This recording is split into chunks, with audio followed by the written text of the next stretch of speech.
नमस्कार, श्री स्वामी समर्थ. घरातील प्रत्येक दिशा एका विशिष्ट तत्वाशी व ऊर्जेशी जोडलेली असते.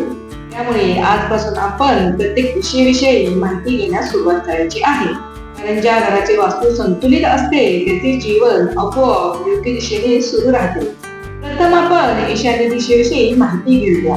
वास्तुशास्त्रानुसार ईशान्य दिशा सर्वात शुभ आणि पवित्र तसेच शक्तिशाली मानली जाते. याच दिशेमध्ये पूजा, ध्यान, जप केल्यास मानसिक शांती लाभते व आध्यात्मिक प्रगती होते. कारण या दिशेचा स्वामी गुरुग्रह आहे. ईशान्य दिशेचे तत्व हे जलतत्व आहे.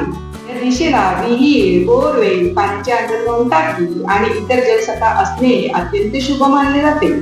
ईशान्य दिशा मोकळी, स्वच्छ आणि हलकी असेल तर त्याचा थेट परिणाम मनुष्याच्या बुद्धीवर, स्मरणशक्तीवर, निर्णय क्षमता, श्रद्धा, विश्वास तसेच मानसिक स्थैर्यावर पडत असतो. म्हणून विद्यार्थ्यांसाठी तसेच साधकांसाठी आणि वडीलधाऱ्या व्यक्तींसाठी ही दिशा अत्यंत महत्वाची असते.